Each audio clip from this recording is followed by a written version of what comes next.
Ang gitnang silangan ay nasa bingit na ng isang ganap na digmaan habang ang Israel ay naghahanda ng isang retaliatory strike laban sa Iran.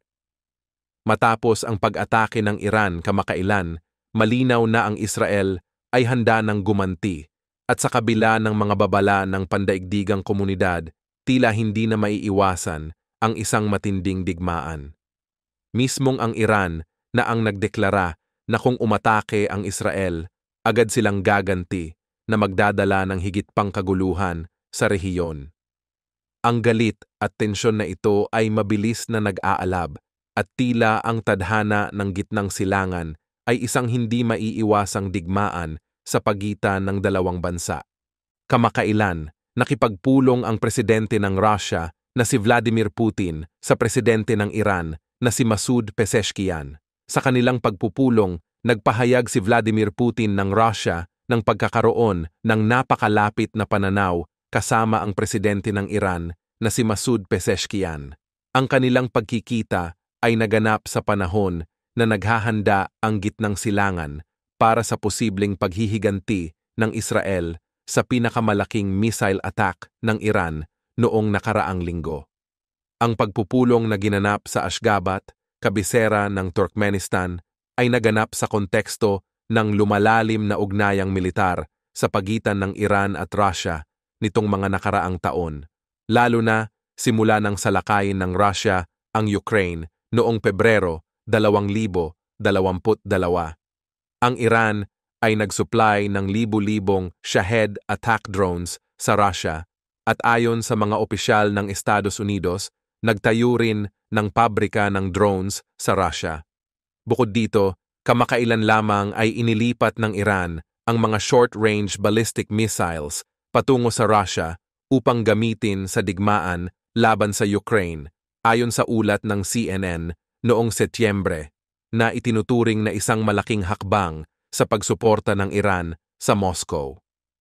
Ayon sa mga ulat, binanggit ni Pangulong Putin sa makasaysayang pagpupulong na aktibo silang nagtutulungan ng presidente ng Iran sa pandaigdigang larangan at madalas na magkatulad ang kanilang mga pananaw sa mga kaganapan sa mundo. Ayon sa mga eksperto, mula nang magsimula ang digmaan sa Ukraine, mas naging magkapantay ang relasyon ng dalawang bansa. Nagkaroon ng mas malaking pangangailangan at pag-asa ang Russia at Iran sa isa't isa, lalo na sa mga tiyak na isyu. Ayon sa maraming eksperto, ito ay nakikitang kapaki-pakinabang para sa panig ng Iran. Ang Moscow at Tehran ay may de facto na alyansang militar sa rehiyon upang suportahan ang rehimen ni Pangulong Bashar al-Assad ng Syria. Ayon sa mga analyst, ang dalawang bansa ay nakahanap ng karagdagang pagkakasundo habang pareho silang nagiging mas isolated dahil sa mga internasyonal na parusa. Sa Moscow, may pananaw na maaaring maturuan ng Iran ang Russia tungkol sa mga paraan upang makaiwas sa mga sanctions. Ayon sa mga eksperto, ang ganitong layunin ay bahagi ng mas malawak na diskusyon ng Iran na makabilang sa BRICS, isang grupo ng mga umuusbong na ekonomiya na formal na sinalihan ng Iran ngayong taon. Si Pezeshkian, isang reformist na nanalo sa halalan ng Iran noong Hulyo matapos mamatay si Pangulong Ebrahim Raisi sa isang crash ng helicopter, ay binigyang diin na nais niyang palakasin ang bilateral na kooperasyon sa Russia bilang tugon sa mga sanctions ng kanluran. Ang pamahalaan ng Estados Unidos ay pinalawak ang mga parusa laban sa dalawang sektor ng enerhiya ng Iran upang pigilan ang kita na ginagamit umano ng Tehran para pondohan ang mga grupong proxy at magdulot ng gulo sa rehiyon. Ang mga aksyon na ito ay ginawa bilang tugon sa missile attack ng Tehran sa Israel kamakailan, ayon sa pahayag ng Treasury Department ng US. Ayon sa pahayag ng kalihim ng Estado ng Amerika na si Antony Blinken nitong Biyernes, matapos ang unprecedented na pag-atake ng Iran sa Israel noong Oktubre 1, ginawang malinaw ng Estados Unidos na magkakaroon ng kaparusahan para sa Iran. Ipinahayag din ni Blinken na ang Estados Unidos ay nagsasagawa ng mga hakbang upang maharangan ang daloy ng kita na ginagamit ng rehimen ng Iran para punduhan ang kanilang nuclear program, pagpapaunlad ng missile, pagsuporta sa mga teroristang proxy at kasosyo, at pagpapalaganap ng kaguluhan sa buong gitnang silangan. Kasama sa mga proxy na tinutulungan ng Iran ang Hezbollah, na kasalukuyang nakikipaglaban sa Israel sa Lebanon, at ang Hamas na nasa Gaza. Ang mga grupong ito ay bahagi ng mas malawak na alyansa ng mga militanteng grupo na sinusuportahan ng Iran na may operasyon din sa Iraq, Syria at Yemen. Ang pagpapataw ng parusa sa mga sektor ng enerhiya ay isang mahalagang hakbang ng Estados Unidos upang makasama sa diplomatikong pressure laban sa Iran. Ang hangarin ay pigilan ang karagdagang kita na maaaring gamitin sa pagpapalaganap ng karahasan at pagsuporta sa mga grupong nagdadala ng kaguluhan sa mga apektadong rehiyon. Sa kabila ng mga ito, nananatili ang tensyon sa gitnang silangan habang pinag-iisipan ng Israel ang kanilang tugon sa mga naging aksyon ng Iran. Hinikayat ni Naim Qassem, ang Deputy Secretary General ng Hezbollah, ang mga taga-Israel na tanggapin ang isang tigil putukan sa Lebanon o harapin daw ang mas matinding sakit habang pinalalakas ng Hezbollah ang kanilang estratehiya upang mas masaktan ang Israel. Sa isang talumpati na ipinalabas sa telebisyon, nagbigay babala si Qassem sa publiko ng Israel na mas mabuting pumili daw sila ng ceasefire 2 araw matapos ang pinakamalalang pag-atake ng Hezbollah sa Israel simula nang nagsimula ang giyera. Ang grupong Hezbollah ay umatake sa isang base militar malapit sa Haifa na nagdulot ng pagkamatay ng 4 na sundalo. Sinabi ni Qassem na ang ceasefire ang nakikita nilang solusyon at idiniin niyang hindi daw sila humihingi nito mula sa posisyon ng kahinaan. Binanggit din niya na kung hindi daw tatanggapin ng mga Israeli ang ceasefire, patuloy nilang ipagpapatuloy ang kanilang laban. Sinabi rin ni Qassem na kapag naabot na ang ceasefire, maaari na daw bumalik sa kanilang mga tahanan ang mga Israeli sa hilagang bahagi ng bansa. Nagbabala siya na kung walang ceasefire, mas marami pa daw na Israeli ang mapipilitang lumikas at higit sa 2 milyong tao daw ang nasa panganib anumang oras o araw. Noong nakaraang buwan, idinagdag ng gobyerno ng Israel ang pagbabalik ng mga inilikas na residente sa hilaga ng bansa bilang isa sa mga layunin.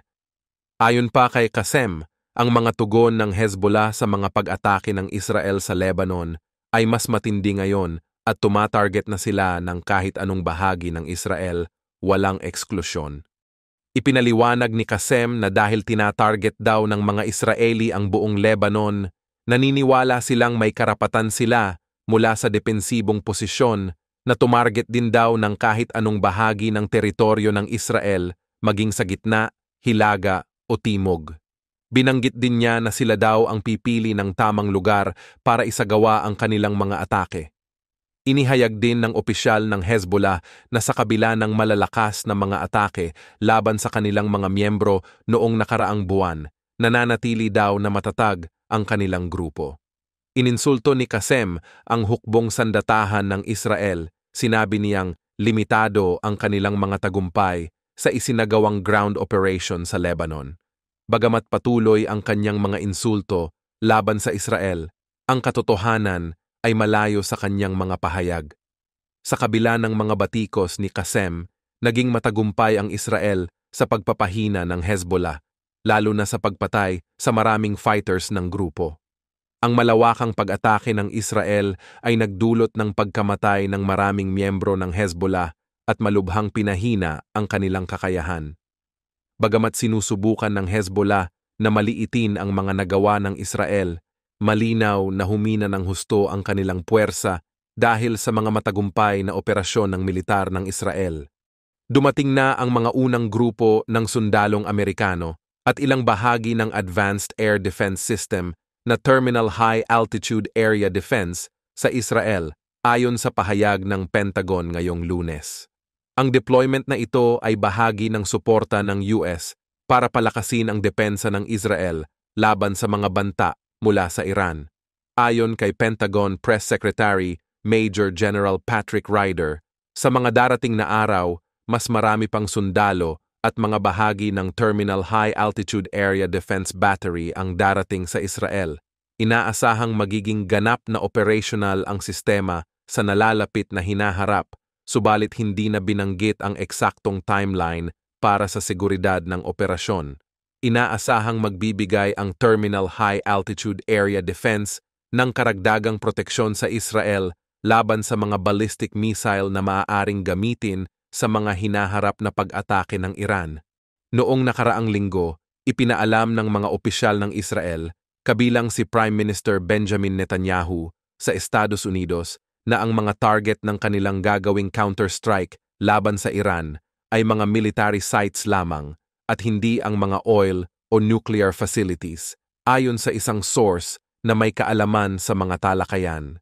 Nakipag-usap si US President Joe Biden kay Netanyahu sa isang classified phone call noong nakaraang linggo upang talakayin ang plano ng Israel. Sa naturang pag-uusap, sinabi ni Netanyahu na ang kanilang mga target ay mga pasilidad militar lamang. Nauna nang iniulat ng The Washington Post na tiniyak ni Netanyahu kay Biden na iiwasan ng Israel ang mga nuclear at oil targets ng Iran. Ayon sa isang post sa X, ipinahayag ng tanggapan ni Netanyahu na bagamat isinasaalang-alang nila ang mga opinyon ng Estados Unidos, ang kanilang mga huling desisyon ay nakabatay pa rin sa pambansang interes ng Israel. Ang Israel ay nagpaplanong gumanti matapos ang pagpapakawala ng mga missile ng Iran sa Israel noong Oktubre 1. Sinabi ng Iran na ito ay kanilang ganti sa pagkamatay ng Hezbollah leader na si Hassan Nasrallah at Iranian Commander Abbas Nilforoshan. Ang isang pag-atake ng Israel sa mga nuclear o oil supplies ng Iran ay maaaring magdulot ng malaking eskalasyon sa hidwaan ng dalawang bansa. Ang pangamba na tatargetin ng Israel ang mga pasilidad ng langis at nuklear ng Iran ay nagdulot ng pagtaas ng presyo ng langis at takot sa mas malawakang digmaan. Ang pagkagambala sa supply ng langis mula sa gitnang silangan ay maaaring magdulot ng malaking epekto sa pandaigdigang presyo ng enerhiya, lalo na sa harap ng nalalapit na eleksyon sa US sa susunod na buwan. Ang Iran ay patuloy na nagbibigay ng suporta sa mga proxy groups na kasalukuyang nasa digmaan laban sa Israel, ayon sa pahayag ni Abbas Araghchi, ang ministro ng Ugnayang Panlabas ng Iran. Sinabi niya sa isang panayam na patuloy na titindig ang Iran sa likod ng mga teroristang grupo na lumalaban sa Israel tulad ng Hezbollah sa Lebanon at Hamas sa Gaza. Sa kasalukuyan, ang Hezbollah at Hamas ang pangunahing mga grupong sinusuportahan ng Iran sa kanilang laban sa Israel. Matapos ang pagpatay kay Hassan Nasrallah, leader ng Hezbollah, at Ismail Haniyeh ng Hamas, naglunsad ang Iran ng mga missile strikes laban sa Israel bilang ganti. Nangako naman si Israeli Prime Minister Benjamin Netanyahu na gaganti sa pagsalakay ng Iran. Ang sitwasyon sa gitnang silangan ay patuloy na umiinit, at ang papel ng Iran sa pagsuporta sa mga proxy groups nito ay nagdadagdag ng komplikasyon sa hidwaan sa rehiyon. Inulat ng Israel Defense Forces na umabot na sa 70 rocket ang ipinakawala mula sa Lebanon patungo sa Israel noong Martes, Oktubre 15 hanggang alas 9 ng gabi. Isa sa mga rocket na ito ay bumagsak malapit sa isang bakuran sa hilagang lungsod ng Haifa, ngunit walang napaulat na nasaktan. Inako ng militanteng grupo na Hezbollah ang ilan sa mga pagpapakawala ng rocket noong Martes. Ang insidenteng ito ay sumunod sa naunang ulat ng IDF na mayroong 115 rocket na pinakawalan mula Lebanon noong Lunes. Patuloy na tumataas ang tensyon sa pagitan ng Israel at Lebanon sa gitna ng mga palitan ng pag-atake at nananatiling mahigpit ang seguridad sa rehiyon.